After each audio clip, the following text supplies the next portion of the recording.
ladies and gentlemen, we are in a hot civil war. It doesn't seem like it to many of you. You can be, deceived, but I'm going to lay out for you the case that we are in a hot civil war, meaning, people are being arrested, people are being attacked, casualties are being had, and that we've got to carry this out and we have to win it. And unfortunately, too many of us in the Trump circle are kind of acting as if the war is won. It's not. We're in the middle of it, and it could still be lost. And I'm going to show you that so that you can make sure you communicate to your circle of people, to your fellow Americans, that we've got to pay attention here.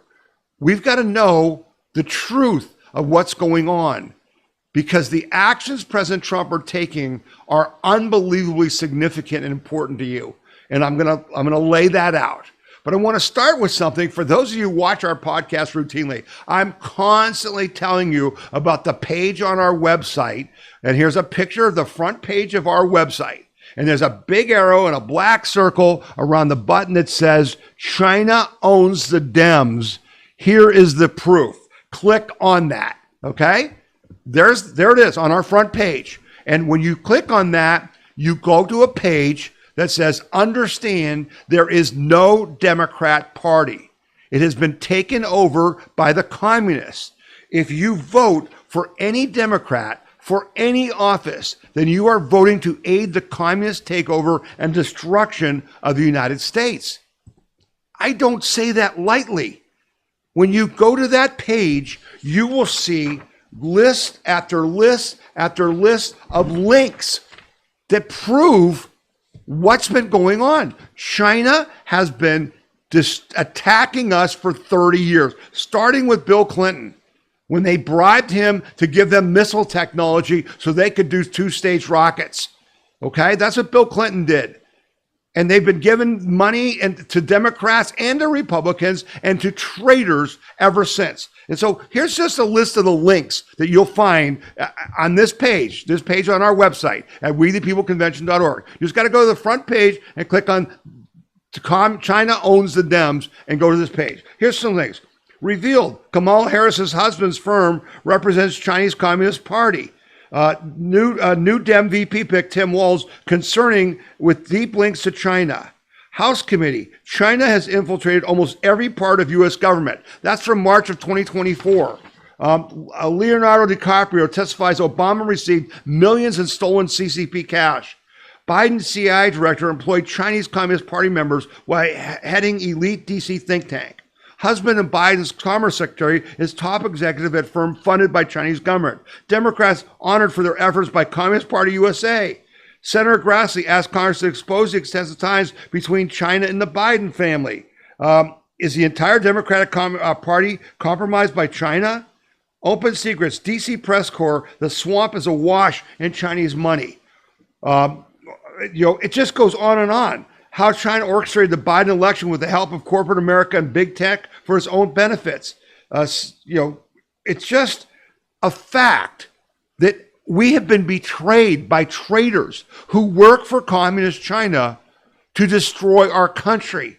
And whether it's the trans agenda, which on our website, you can see the article where two Chinese billionaires funded the entire trans lie to do what? To destroy families, to destroy our military-aged children, to destroy our country. It's about sowing chaos.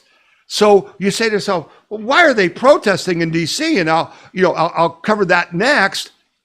It's because the goal is crime. The goal is to undermine our society. That's the plan. It's not, some sort of a mistake, or that they just have a bad, Democrats have a crazy view of policing.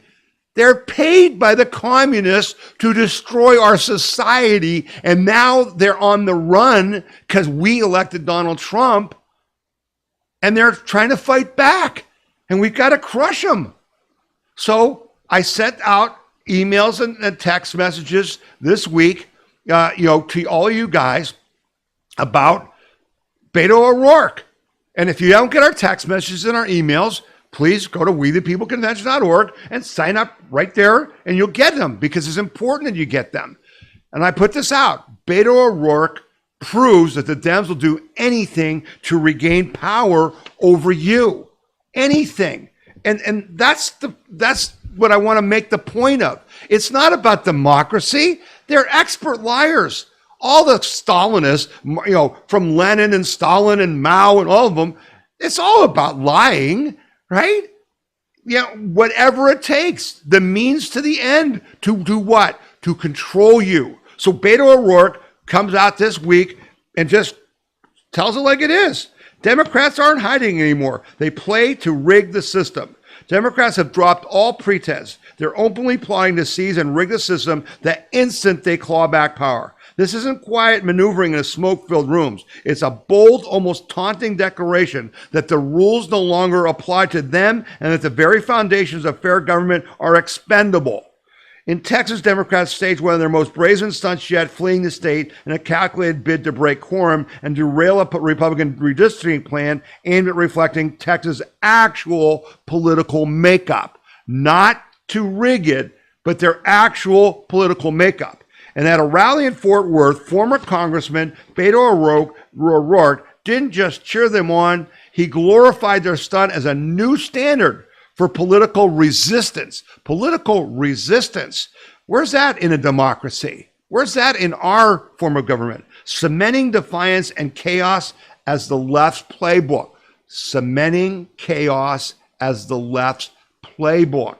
O'Rourke's rally was less a call for democracy and more a manifesto for raw political power. He openly labeled Republican lawmakers fascists and boasted about preemptive strikes. Okay? Listen to what he says. Listen to this.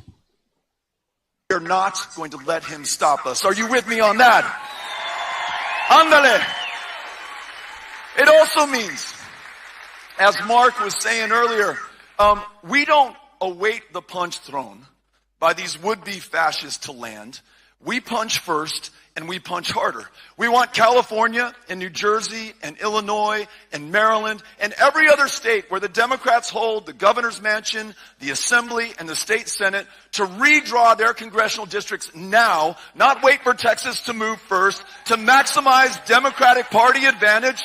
Listen, you may say to yourself, well, those aren't the rules. There are no refs in this game. Fuck the rules. We are going to win whatever it takes. We're going to take this to them in every way that we can. Yeah, there are no refs in this game. There are no rules. I think it's called the Constitution, Beto. I think it's called the Constitution, right? And who are the fascists?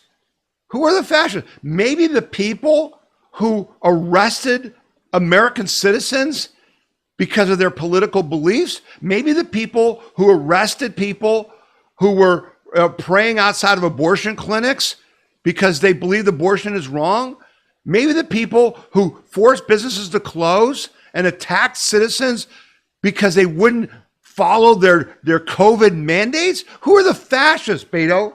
Remember, they're always going to accuse you of what they're doing. And this is what you've got to understand. But that's not subtle, is it? Perhaps most revealing, now get this, was O'Rourke's vow for the future.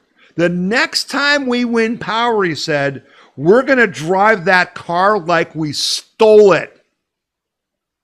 He pledged to legalize every dreamer, their parents, and every hardworking American doing backbreaking work on Democrat terms, not American terms, on communist terms, effectively admitting that the open borders policies they support are about importing voters. This speech shatters any illusion that Democrats respect tradition or procedure or American values or the Constitution when it comes to the maintaining power. Instead, it signals a willingness to bulldoze the system wholesale in pursuit of permanent dominance. Okay? And he's not alone. James Carville, who's literally losing his mind, okay, recently advocated for Democrats to shatter institutional norms if they seize the presidency, Senate, and the House in 2028. He called for unilaterally adding Puerto Rico and the District of Columbia as states to give them senators, right? He called for the packing of the Supreme Court from 9 to 13 justices so Democrats can add enough justices to change the ideological balance.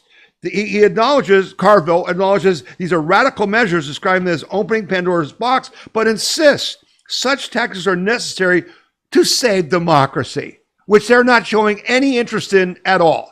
They don't care about democracy, okay, for what he views as its erosion under Donald Trump as a supporter. Yet the unmistakable subtext is that Democrats have abandoned any pretense of fair competition, openly embracing institutional overhauls to entrench power and nullify opposition. These are not reforms. They are an institutional coup. They're the insurrectionists. And what I want you to take from this podcast is that what Donald Trump is leading, and Victor Davis Hanson has been saying this, is a counter-revolution. The revolution took place with Barack Obama when they rigged that election by putting, that pathetic McCain against Obama, and then, gave all this garbage about, prove you're not a racist nation by electing a black man, right? And then, he's not radical, until he fundamentally tried to change our country, okay? The revolution started then. You and I have been fighting for 16 years to stop it. And Donald Trump is leading the counter-revolution. That's what you need to understand. We are engaged. And so they're talking about what they're going to do. Folks, they already did it. We're going to talk about California next, and Beto saying, we've got to gerrymander every blue state. Oh, but I thought you cared about democracy. What about the Republicans in your state? The 40% of them that have zero representatives. Don't they deserve democracy? No, I guess not. When you're a totalitarian communist, they do not. And so they've already broken all the institutions, James Carville. That's why Donald Trump is fighting the fight against the institutions, which I'll talk about in detail. This is the point, kids. They already did it. When Obama took over, they made the military woke. They got rid of all the real soldiers. They attacked every institution. They drove all of our universities, which were already left, into communism. They went after Wall Street, and we talked last week about deep banking and ESG. Remember last week I talked about that? How's that not taking over the institution? They already did it. Now that we won, they're desperate and they want to do it more. Okay? That's why we can have no mercy. Zero. No mercy on them. We must vanquish this opponent, this evil. And Steve Bannon on War Room this week was the 80th anniversary of the end of World War II. The unconditional surrender of Japan was on like August 13th or 14th, 80 years ago. And now we're fighting again, a world war against the communist Chinese. And they're trying to take over our country, and they nearly did. But you and I fought them tooth and nail and stopped it. But now we've got to vanquish them. And that's what Trump's doing. And so this is what the whole Newsom thing was about, right? So what does Newsom do? Newsom calls for a special November election to block Trump from, quote unquote, rigging the 2026 midterms. And I added on this headline, by rigging them in California first. We're going to stop them from rigging the election by rigging the election. Yeah, that's what this clown said. Governor Gavin Newman's Democratic lawmakers and their allies on Thursday launched a special election campaign urging California voters to approve new congressional districts to shrink the state's Republican delegation. which there's 54 House seats in California, and the Republicans have like 9. And yet Trump won like 40% of their vote. And they want to get rid of the 9. Okay? And for democracy, the special election effort is a response to Republican-led states, notably Texas, pushing at Trump's behest to redraw their congressional maps to favor Republicans and reduce the number of Democrats in the narrowly divided U.S. House of Representatives. Yeah, except that's not true. What they did in California was gerrymandering. In Texas, the 2020 census was wrong. The Census Bureau admitted it was wrong and denied Texas seats. Plus, with all the migration to Texas, they need to change their maps. And they have the legal right to do it. What they're doing is legal. So this is bullcrap when they say, Trump begged them to change their maps. Yeah, there's politics involved. There's also democracy involved, okay?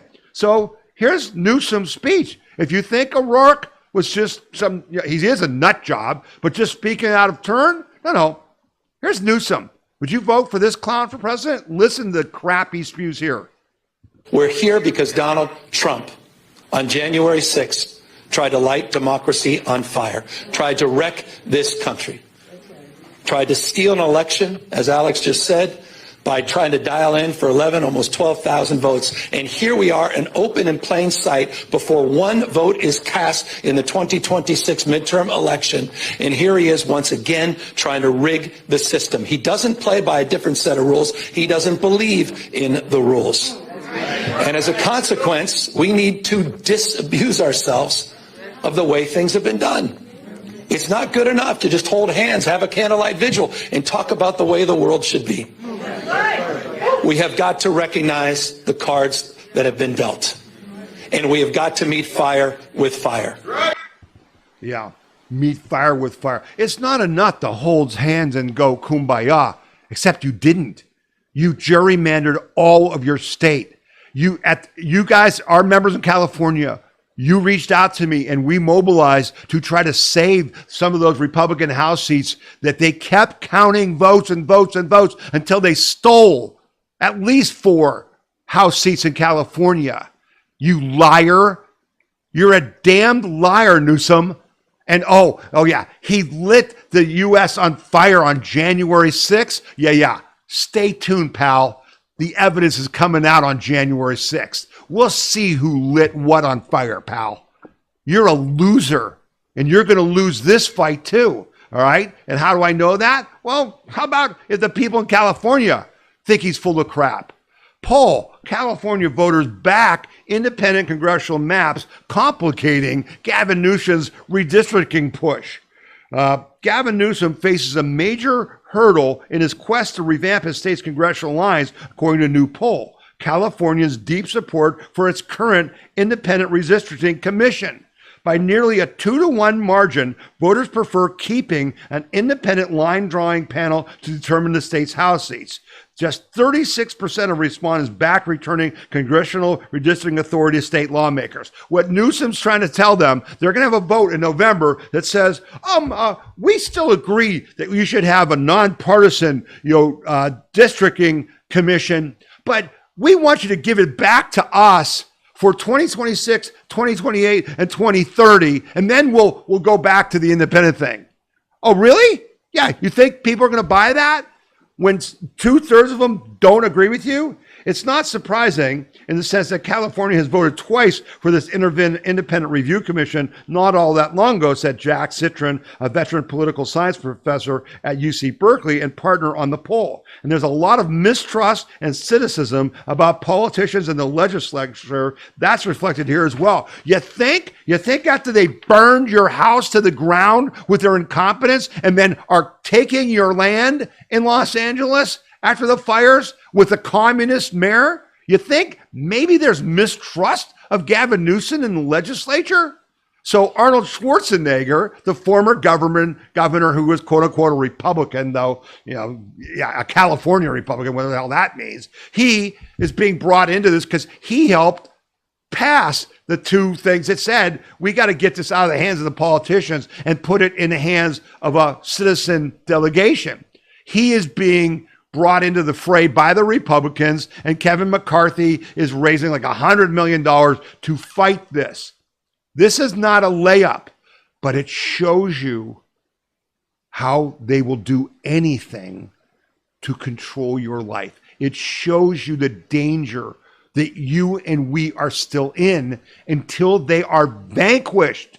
And so I said to you before, it's they've got the institutions and what would they're gonna, if they get back in power, we'll drive that car like we stole it. Yeah, Obama did that. Oh yeah, the Biden commies did that. The people who were Biden people who were in the Obama people who were in the Biden administration did that. And what did we get? Well, the documents are out now. We got this whistleblower report that the guy testifies flat out that Adam Schiff intentionally leaked classified documents to the media to screw Trump. A career intelligence officer who worked for Democrats on the House Intelligence Committee for more than a decade repeatedly warned the FBI beginning in 2017 that then Representative Adam Schiff had approved leaking classified information to smear then President Donald Trump over the now debunked Russiagate scandal. Not now debunked, it was debunked in 2017, according to the bombshell FBI memo that Director Kash Patel had turned over to Congress. The FBI 302 interview reports obtained by Just the News state that the intelligence staffer, a Democrat by party affiliation, who described himself as a friend of both Schiff, now a California senator, and former Republican House Intelligence Chairman Devin Newsman, considered the classified leaking to be unethical, illegal, and treasonous. It was treasonous, but was told not to worry about it because Schiff believed it would be spared prosecution under the Constitution's speech and debate clause. No publicly disclosed opinion from the Attorney General or the Solicitor General can be found making the determination that the speech and debate clause allows a congressman to leak to the media classified information. But the official told Just the News that the DOJ officials showed little interest in pursuing Schiff when the allegations were brought to them. In the most recent review with the Bureau in 2023, they interviewed this guy like 5 times. This whistleblower, whose name is redacted, told agents from the FBI St. Louis office that he personally attended a meeting in which Schiff authorized leaking classified information. How much more can you get? And you know what? When Beto says we're going to drive that car like we stole it, and I said they did, yeah, when you drive that car, meaning the government of the United States, and you don't care about law, you only care about power, you weaponize it against your political opponents. And the proof is right there. And what do we get? Oh, we got another report about Jim Comey. Jim Comey is now clear that he was leaking classified documents to this professor at New York University or Columbia, I can't remember which, who was leaking it to the media. To do what? To get the Mueller investigation off the ground. To destroy Donald Trump's first term. The guy we elected to clean up the swamp and the mess, and the swamp ate him alive. Yeah, Jim Comey did that.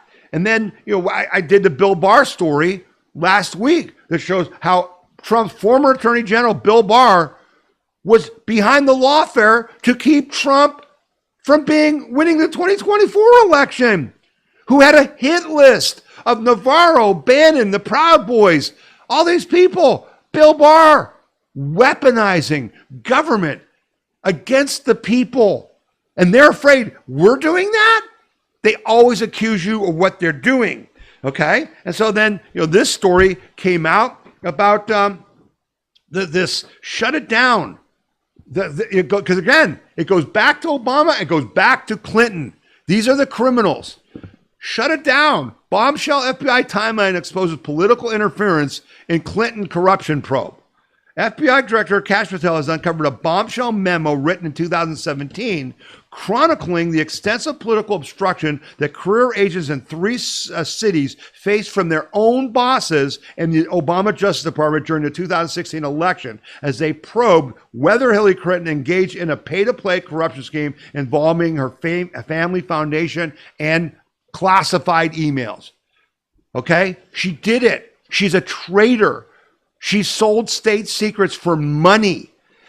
Shut it down. Then Deputy Attorney General Sally Yates is quoted as demanding in a detailed timeline of political impediments that agents in New York City, Little Rock, Arkansas, and Washington, D.C. reported. The agents tried to get the help of federal prosecutors to determine whether or what crimes occurred while Hillary Clinton served as Secretary of State, most notably because at the time, her family foundation solicited hundreds of millions of dollars from foreign U.S. interests with businesses before her department.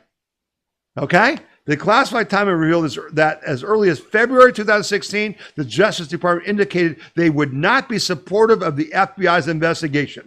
So the timeline also shows that in mid-February 2016, McCabe ordered that no overt investigative steps were allowed to be taken in the Clinton Foundation investigation without his approval. That's what they did. They are criminals. Barack Obama is a criminal. They are traitors. Hillary Clinton is one of the biggest traitors in American history. Her and her evil husband, former President Clinton, sold America out to anyone that would write them a check, including the communist Chinese. And the government, the FBI, the DOJ, protected them, enabled them, and worked their asses off to get her elected as president again. So as there was documents this week that said because Adam Schiff was going to get the position, I think, of Secretary of State if Clinton won. This is what I'm telling you. The evidence is clear. They already did it. We have to crush them to keep them from doing it again. Okay? So what is Trump doing? Okay? Trump announces federal takeover of D.C. police and efforts to clean up the D.C. police and efforts to clean up the Capitol. Okay? So this was the story that light the Republicans, the Democrats' hair on fire, the media and everyone. Okay? So now let's dig into this because there's more for you to understand.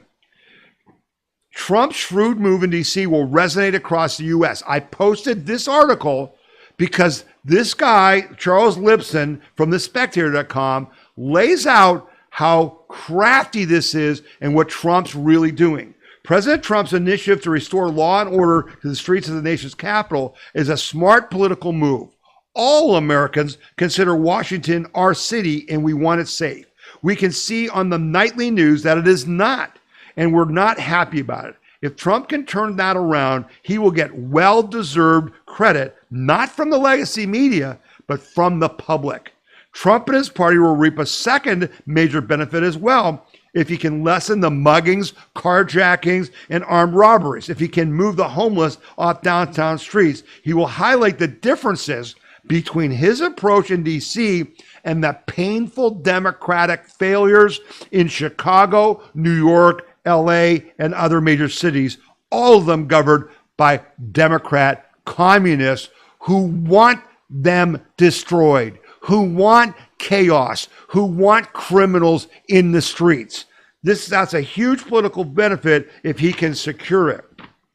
What happens on the streets of Washington resonates across the country for several reasons. Americans focus on the nation's capital as we've been taught since elementary school. We travel there by the millions as tourists and consider it an important visit for our school-age children. Of course, we see it on the news every night. So, what is Trump doing? Multiple things. First of all, he's showing how bad the Democrats, basically showing what they're doing. I listened to a podcast called the X22 Report. And the guy's an interesting guy. He has some interesting insights that are different than what I see elsewhere. So that's why I watch it. He's kind of like Sundance at Conservative Treehouse. I listen because he opens up my mind to some other things. It's interesting. He's saying, the X22 guy, that what Trump's doing is he's getting rid of the army that Beto and Newsom and Soros and the communist Chinese would use to complete the overthrow of our nation. When Antifa was created in the universities, they're all white college boys, okay, some girls, who are an army. They were brought in to instigate crimes and riots. However, What they needed is a criminal element. Once they started the riot, they needed to grow. And that's when you saw all the looting and all the other, two-bit criminals come out to make it worse. Okay? Well, what was the whole thing about illegal immigration? Why were so many of the illegal immigrants gang members? You know why? Because they would fight. Because they could be mobilized to attack us, to defeat the police, if we let them, like we did in 2020. That's why Trump brought in the military in LA immediately. That's why Trump is what? Deporting all the murderers, rapists, illegals, gang members, first. He's trying to take apart their army because there's going to be war in the streets, and Trump's trying to gain the advantage. So now what is he doing? Oh, let's go into DC and take the criminals off the streets. Let's go into DC and destroy our enemy before they attack us. Destroy them where they live. See what's going on? Do you understand this is a real war on both sides? On both sides. And so the evidence is right in front of your eyes. So let's go to the next thing. DC protests are again AstroTurf. I'm sure you're all surprised by that, but it's not getting the coverage. Not getting the coverage it should. All right? Paid protester requests from Crowd Company surged 400% following federal takeover of DC police. A prominent crowd rental company is reporting a dramatic spike in inquiries for protesters in Washington, D.C. following President Donald Trump's announcement that he will federalize the Capitol Police Force. Adam Swartz, CEO of Crowds on Demand, told Fox News that requests for services in D.C. from May to July jumped 400% compared to the same period last year. The company, which supplies participants for political rallies, protests, and advocacy events, says such surges typically occur during high-stakes political movements. It's called AstroTurf. It's called Rent a Crowd. A large share are focused on opposing Trump's policies in Washington and raising alarms about government overreach, Swartz said. While D.C.'s local government has failed in keeping citizens safe, they're also a danger of putting too much power in federal hands. That balance of power matters. Swartz added that the vast majority of people at political events in the nation's capital are in some way compensated, whether directly paid or attending as part of their professional duties, including Capitol Hill staffers. These crowds aren't as organic as they appear on TV, as he noted. Look at the picture I used for this story. You can see the signs. Homelessness is not a crime. Yes, it is when you're illegally living on the streets. DC isn't your colony. No kings, no colonies, no martial law. And they're all white people. You know why? Because the left is full of 1960s commies and college indoctrinated commies, and they don't give a damn about the black people. And in that story, there's a study that was probably black. This is by the Washington Post. Blacks and low-income DC residents are significantly more concerned about crime than the white people. See, they're always talking about they're for the minorities. No. Trump is proving they're screwing the blacks. Let them have the murders and the rapes and the violence in their neighborhoods. We're safe in our white gated neighborhoods, right? Chuck Schumer saying, F that, I walk around and I'm safe. He has a security detail. You think people are stupid. They do think that, but we're not. And black people aren't stupid. They see what's going on, and they're losing this deal, okay? And here's the proof. And the murder rate, you can't keep saying violent crime is down, but the murder rate's up. To the average person, the murder rate's about life and death. You don't brag about a rising murder rate.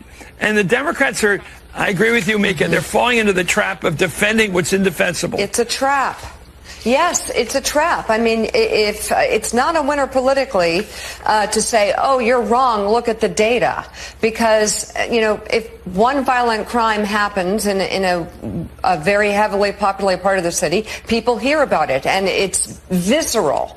They don't want it. And they'll gravitate to the person who appears to be doing something about it.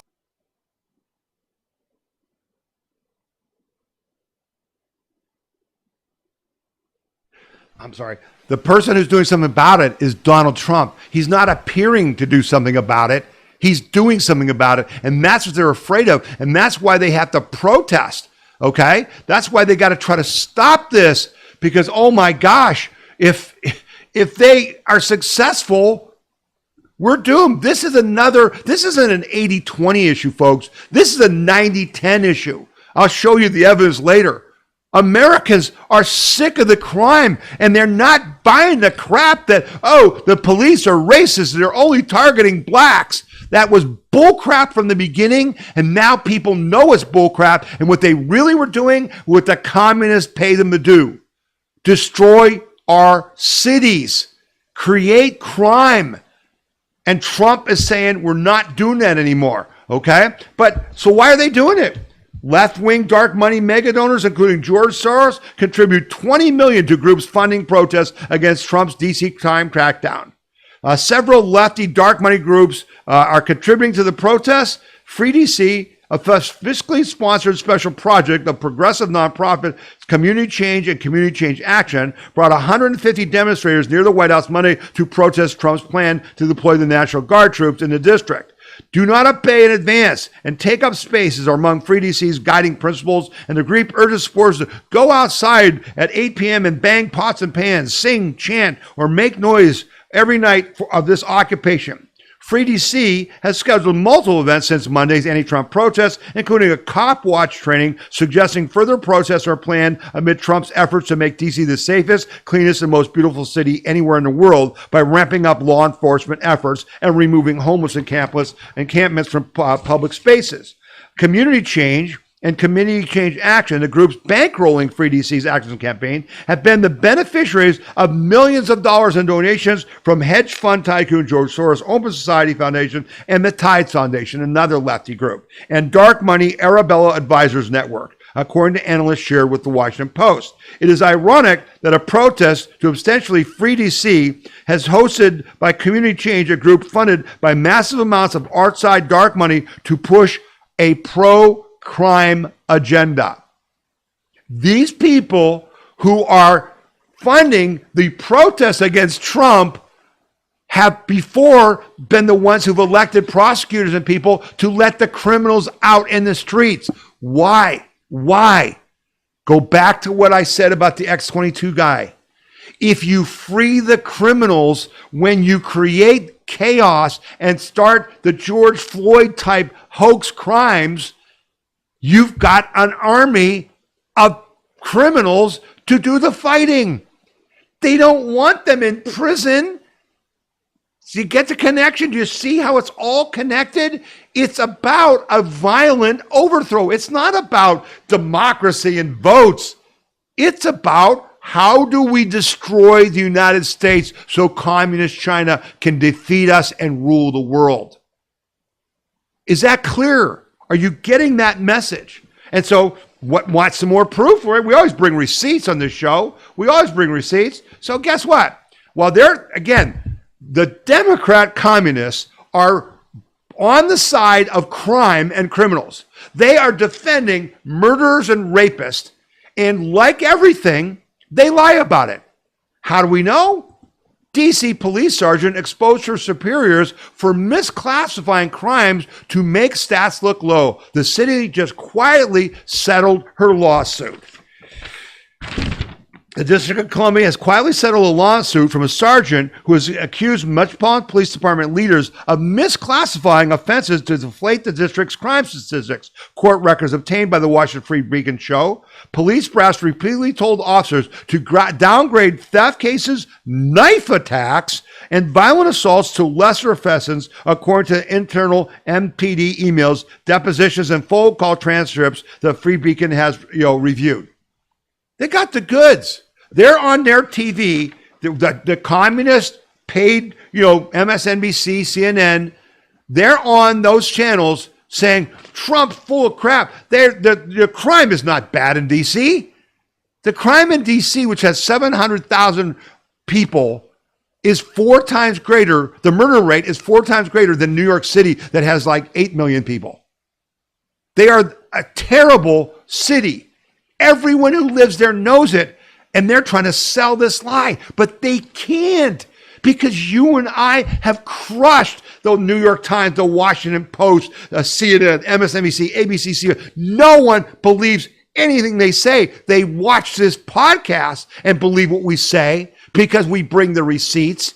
Okay? They watch Steve Bannon and they watch Charlie Kirk and Ben Shapiro and all the rest of them because we prove they're liars. Donald Trump proved they're fake news. So you can't sell the lies anymore. And so the truth is going to win out, but understand what's behind it. And so I told you a few minutes ago, this is a losing issue. Here's your proof from CNN. From Donald Trump. So how do Americans feel about it now as we head into this new chapter? Harry Enton is here. Where do things stand with how people feel about crime right now? Yeah, I think that Democrats have to get it around their heads that Americans are far more hawkish on crime than they think that they are. What are we talking about? Trump's net approval handling crime. Where was he last year? He was way underwater at minus 13 points views of term number 1. But look at where he is now. He's on the positive side of the ledger. He's on the positive side at plus 1 point. Americans view Trump far more favorably now on crime than they did a year ago. And while this polling doesn't take into account what's exactly happening in D.C. right now, it does take into account what happened in Los Angeles, what's happened earlier this year. And Americans, for the most part, actually view Trump favorably. Crime is one of Trump's best issues. It's one of the reasons why he wants to talk about crime, because it favors him. It will be very interesting when you can see polling that has what's happening and rolling out right now settling in to see if it moves what the impact really is, because it's been a lot of messaging is what we've seen. It's not going to change. It's not going to move. Americans see it. They hate crime. There's only the 2 main things of government. 2 main things is to keep you safe, okay, whether it's your township, your county, your city, your state, your federal government. Their first job is to keep you safe at all costs and to provide essential services like roads and water, okay, and trash and sewer. But our governments are doing all these other things they shouldn't be doing. And then they're not doing the things they should be doing. And so, yes, it's not going to move. People are going to come to Trump's, same position. We want you to take this to Chicago and to New York and to LA and to Houston. And that's what the Dems don't want, because Trump is destroying their army.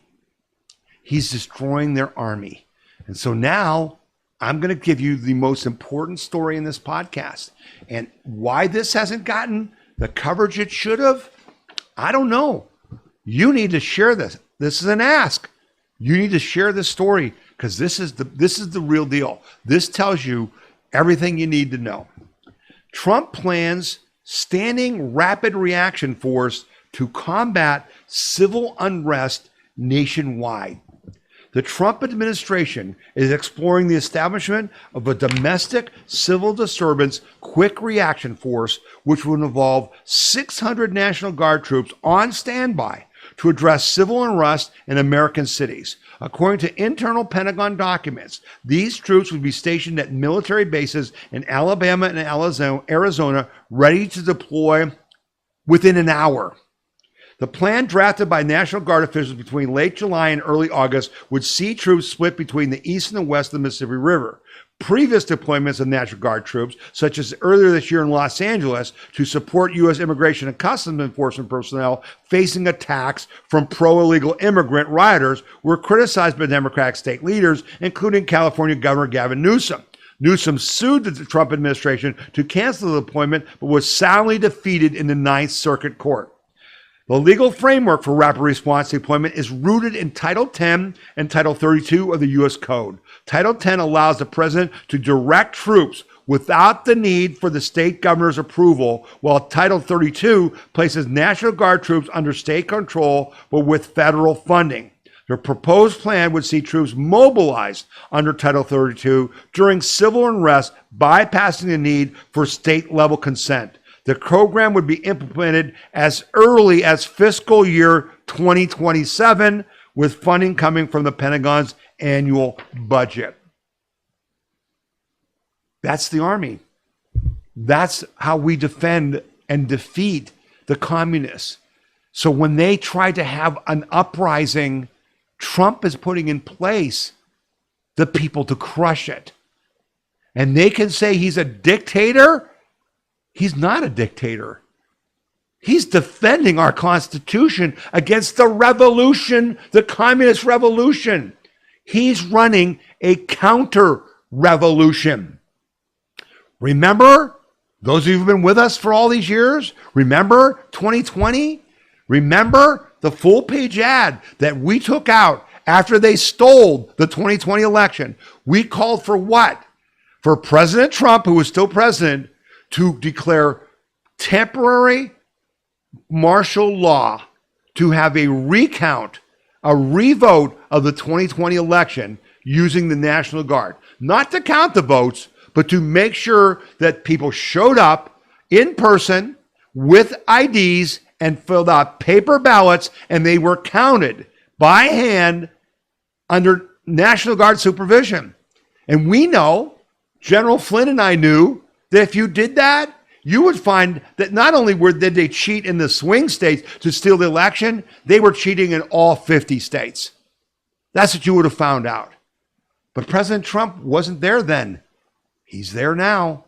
He understands. Thank God for Project 2025. Russ Vought, Steve Miller, for Steve Dans and the people who did Project 2025. Somehow they did the work to understand what the real plan is, what the real threat is, and they're at war like we're really at war, like World War II. And damn it, it's an important thing they are. And what are they doing? You attack the enemy where they stand. You go after them. And I told you, and you guys knew all along, I've said to you, people would say, how can we ever defeat them? They control the media, the government, the sports, the medical, everything. We can't defeat the left. And I said, simple. They're doing it with our money. All we have to do is defund them, because they're there. There aren't 10% of Americans who really believe the commies in the Democrat Party. It's all AstroTurf. It's all bought and paid for with your money. And so what did Trump do, folks? This story should resonate with all of you. The DNC collapse is a direct result of defunding USAID by George Haraznov. I don't know who this guy is, but if the DNC truly had a nationwide army of enthusiastic supporters, which I just told you they don't, it wouldn't be begging for loans. But it doesn't have those people. By all accounts, even those of liberal media outlets, the Democratic National Committee is broke. Under the leadership of newly elected Chairman Ken Martin, the DNC is facing a full-blown financial crisis. But how did it come to this? Well, donor flight is one part of the answer. Since President Trump and J.D. Vance took office, the DNC's once reliable donor class has slammed the brakes on contributions. But the bigger story, and the one mainstream press won't touch, is that a critical pipeline of cash has been shut off. The massive taxpayer-funded slush fund known as USAID. For years, USAID was used by the Washington establishment to bankroll politically motivated nonprofits, foreign projects of dubious value, and leftist causes worldwide. We had a front row seat to this here in Bulgaria for decades. A vast network of NGOs, many of which had no accountability and little public visibility, received billions under the guise of democracy promotion and foreign development. But in practice, these systems served as backdoor funding operations for the Democratic machine and its liberal friends around the world. That changed almost immediately when the new administration, the Trump administration, created DOGE. One of its first moves was to dismantle the opaque and unaccountable structures within USAID that had been misused for decades. Americans have learned what we've known for years about just how badly their tax dollars are abused. Let that sink in. While American veterans struggled to get adequate care at home, your government was helping to produce heroin in Taliban-controlled territory. True story. You funded, things in Guatemala and Egypt. All of it. All of the USAID was they put the money out to the NGOs and they send it back. The Ukraine money, Zelensky said at one point, 50% of the Ukraine money was coming back to the U.S. politicians who funded it. Okay? It's money laundering. I told you that. Now they don't have it. And they're in trouble. But they're not done. We've got to finish the job. We've got to finish them off. And that's why Donald Trump is creating a standby army to put down any uprising by the communist revolutionaries in our country. So that the counter-revolution will succeed in America as you and I know it will survive. Okay? I hope that was eye-opening to you. I hope a bigger picture of the illegal gang members were going to come fight us, right? They let the criminals out in these blue cities. So when they had a riot, they had an army to expand the riot. It's all there, but no one ever puts it together. I hope it's finally together for you. I hope you got it. I hope you're going to tell other people about it. Okay? So we're going to take a short break. You've been listening to the We the People Convention News and Opinion podcast, and my name is Tom Zawistowski.